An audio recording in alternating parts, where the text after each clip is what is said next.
नमस्कार। क्या बिना किसी सब्सक्राइबर बेस के YouTube पर व्यूज लाना सच में नामुमकिन है? अक्सर नए क्रिएटर्स यही सोचते हैं, लेकिन आज के इस एक्सप्लेनर में हम इस मिथक को पूरी तरह से तोड़ने वाले हैं। आज हम एक बेहद ही दिलचस्प हल्क केस स्टडी को डिकोड करेंगे। ये एक ऐसा प्रूवन ब्लूप्रिंट है जो दिखाता है कि बिल्कुल शून्य से शुरुआत करके तुरंत व्यूज कैसे हासिल किए जा सकते हैं। अगर कोई नया क्रिएटर आज से शुरुआत कर रहा है तो ये स्ट्रैटेजी सच में एक गेम चेंजर साबित होने वाली है।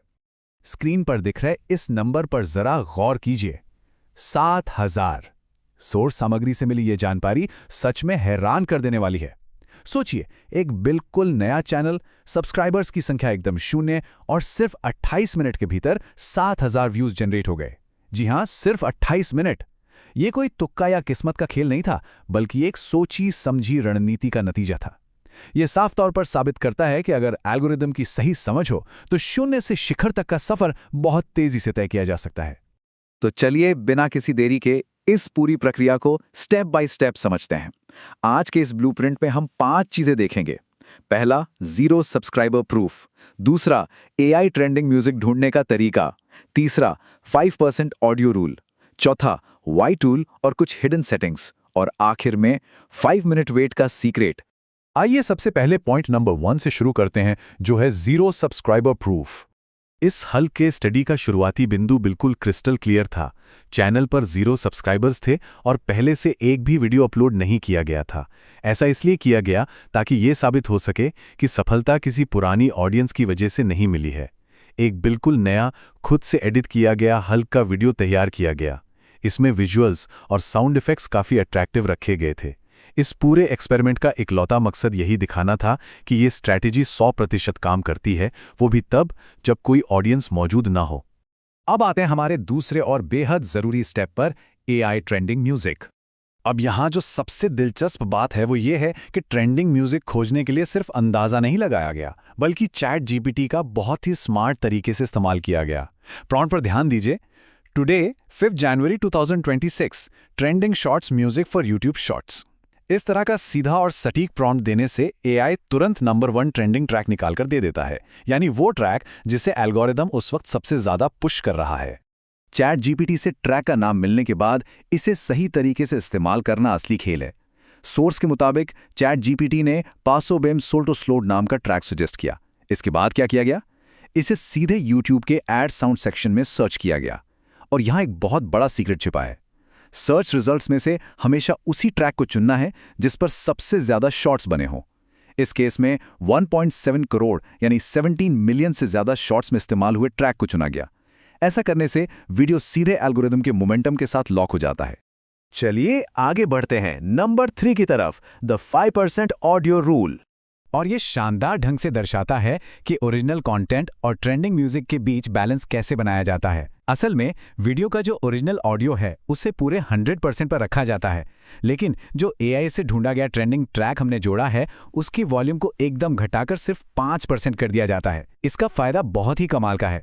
वीडियो YouTube के सिस्टम में ट्रेंडिंग म्यूजिक वाले सेक्शन में रजिस्टर भी हो जाता है, उसे बेहतरीन रीच भी मिलती है और बैकग्राउंड का गाना किसी को परेशान भी नहीं करता। वीडियो का मेन वॉइस ओवर एकदम क्लियर रहता। अब बात करते हैं नंबर 4 की, वाई टूल और हिडन सेटिंग्स। अपलोड करते वक्त एक बहुत ही कड़ा नियम फॉलो करना होता है। विजिबिलिटी स्टेटस को हमेशा, और मेरा मतलब है हमेशा, अनलिस्टेड रखना चाहिए। इसे भूलकर भी तुरंत प्राइवेट या पब्लिक नहीं करना है। ऐसा करने से प्लेटफॉर्म को बैकएंड पर वीडियो को प्रोसेस करने और उसकी क्वालिटी चेक करने का पूरा समय मिल जाता है।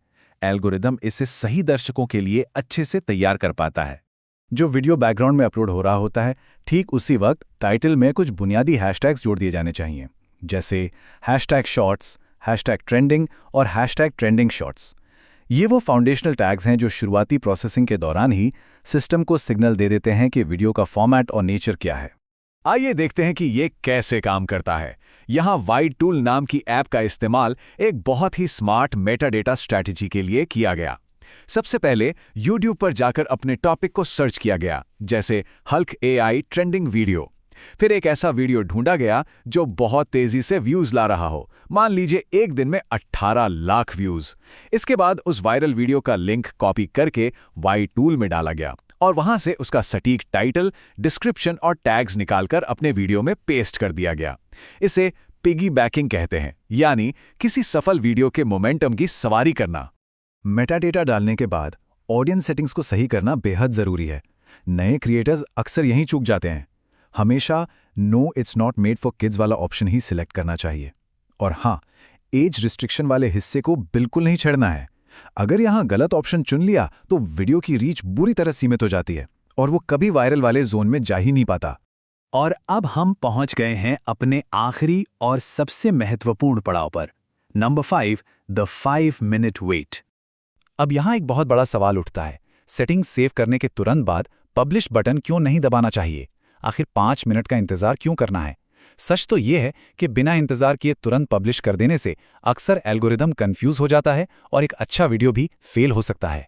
तो सबसे महत्वपूर्ण बात यह है कि ये 5 मिनट का समय एक प्रोसेसिंग विंडो की तरह काम करता है।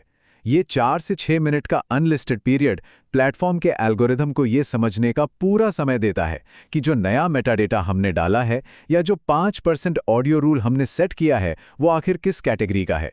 इस विंडो के बिना सिस्टम अधूरे डेटा के साथ वीडियो को बाहर भेज देता है, जिससे उसकी रीच तुरंत गिर जाती है। इस टाइमलाइन को देखिए जो इस केस स्टडी के दौरान रिकॉर्ड की गई थी। सुबह 10:18 पर शुरुआती अपलोड शुरू हुआ। इसके बाद वाई टूल का इस्तेमाल करके 10:52 तक पूरा मेटाडेटा अपडेट और सेव कर लिया गया। लेकिन ध्यान दीजिए, इसे तुरंत पब्लिक नहीं किया गया। ठीक 6 मिनट का इंतजार करने के बाद 10:58 पर विजिबिलिटी को पब्लिक में स्विच किया गया। ये टाइमलाइन इस छोटे से वेटिंग पीरियड की अहमियत को एकदम स्पष्ट कर देती है। और अब वापस आते हैं उस जादुई नंबर पर जिससे हमने आज की ये चर्चा शुरू की थी। 10:58 पर पब्लिक करने के ठीक 28 मिनट बाद इस वीडियो ने 7,000 व्यूज़ का आंकड़ा पार कर लिया। एक बिल्कुल नए चैनल पर 0 सब्सक्राइबर्स के साथ इतनी जल्दी इतने व्यूज़ मिलना ये पक्के तौर पर साबित करता है कि ये 5 स्टेप ब्लूप्रिंट सच में काम करता है। तो आज हमने AI से ट्रेंडिंग म्यूजिक खोजने से लेकर 5% ऑडियो रूल, सही ऑडियंस सेटिंग और उस 5 मिनट की प्रोसेसिंग विंडो तक हर एक बारीकी को डिकोड किया। इस सटीक क्रोनोलॉजिकल ब्लूप्रिंट के सामने आने के बाद कोई भी क्रिएटर अपने कंटेंट को नई ऊंचाइयों पर ले जा सकता है। तो सारी रणनीतियां अब सामने हैं। क्या अब यह सोचने का समय नहीं आ गया है कि अगला वायरल शॉट किस टॉपिक पर बनाया जाए? आज के इस एक्सप्लेनर में जुड़ने के लिए बहुत बहुत धन्यवाद। सीखते रहिए और नए प्रयोग करते रहिए।